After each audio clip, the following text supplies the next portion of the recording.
The video that surfaced of Mark Gastineau confronting Brett Favre got millions and millions of views in the wake of the ESPN 30 for 30 documentary, The New York Sack Exchange.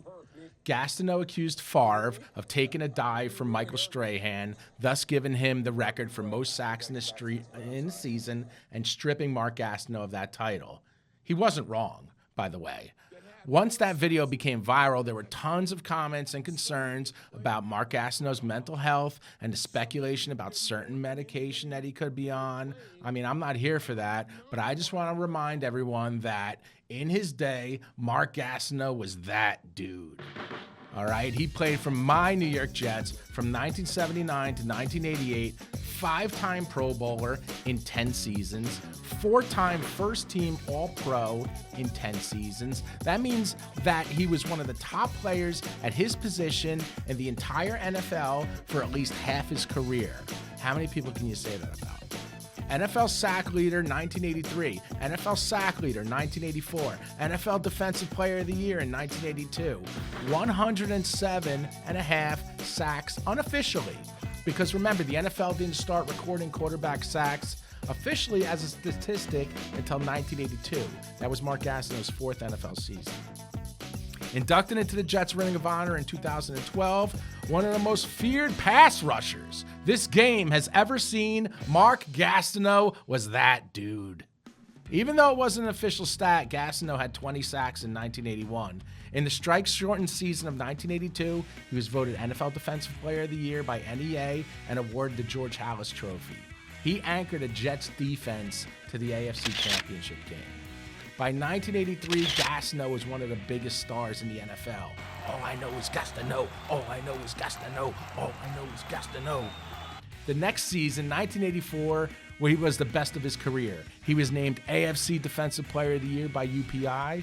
And in the final game of the year, December 16th, 1984, against the Tampa Bay Buccaneers, Gastineau made history. And we got the ticket to that. Here it is, Game 11 for the Tampa Bay Bucks. They count the preseason games on the ticket, so it's really home game 8 of the regular season and game 11 overall if you count the 3 preseason games. This is sack number 21 and 22 for Mark Gastineau, which broke his teammate Joe Klecko's unofficial record. Remember, unofficial because it's 1981, unofficial record of 20 and a half sacks in 1981. Gastineau had 20 that year. Klecko had 20 and a half. So this is the ticket where he gets 21 and 22 in the same game, last game of the season. Cool little stub. We love this one. Unfortunately, Mark signs in the spot where all the photos are of the players, so you can't really decipher his signature too much, but there's a 21, there's a 22 down there. His signature has gotten a little wayward as he's gotten older. I'm going to show you a clip now of a Mark Gastineau's signature from back in, like, I believe this is the early 2000s, where this is a New York Sack Exchange poster that I have on my wall that has all 4 members of the New York Sack Exchange. It's Mark Gastineau, it's Joe Klecko, it's Abdul Salam, and Marty Lyons, and you'll see the difference in the signature. You'll see Mark Gastineau had a beautiful signature back then. It's just, it doesn't quite look the same, at this point. I mean, I had a Jets number 99 jersey as a kid, and I still have one as an adult that I wear to Jets games occasionally.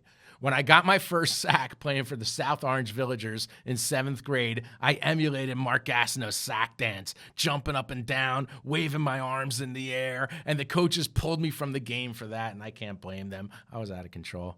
I'm a big fan of Gastineau. I always have been. It's been a pleasure to meet him for a few times, and I believe he deserves to be in the Pro Football Hall of Fame. There are too many off-the-field incidents to mention here. You guys could Google them if you want for yourselves. But in terms of a football player and his impact, he deserves his place in Canton. I had another chance to meet Gastineau in the fall of 2024 at the Triple Crown Promotion Show in Old Bridge, New Jersey. This time I shot a video with my encounter with Mark as I was presenting him with a ticket stub for his last career sack. A short time later, our 19-year-old daughter, Sophia, hi Sophia, set up a TikTok account for us, Iconic Sports Media. It's at the Ticket Bastard at TikTok. So give us a follow, please, if you like our content. Give us a follow at the Ticket Bastard on TikTok. And this is one of our first videos, the video of Mark Gastineau that we posted on TikTok, and it got nearly 250,000 views. So there were a lot of disparaging comments about Mark on our video because you know, he didn't like the way that he engaged with me. Some people didn't, or it didn't seem that he cared to be there. But you could judge for yourself. If you care to comment on that thread, we have that video independently pinned to the top of our TikTok, so it's easy to locate. So take a look. We're going to show you that video in its entirety now. This is Dave Cat. I'm the Ticket Bastard for Iconic Sports Media. Thank you for watching. How you doing? I don't know if you remember this. This is against the Chiefs in your last season. Oh, yeah? You had 3 sacks. That was the last 3 sacks of your career. You had 3 sacks in that game. And then you had 2 more games before the end of your career. So that topped your career total there. Yeah, the blue, no, blue shark. I just want my pen. Yeah, I think that's fine. I love this picture. I think that's so I had it on I think he's on the ground. Is he fumbling here? You don't see it. No, that I don't know. Because there's one like that, and I had him. Thank you, man. canvases. Appreciate it. Thanks for doing this. Because they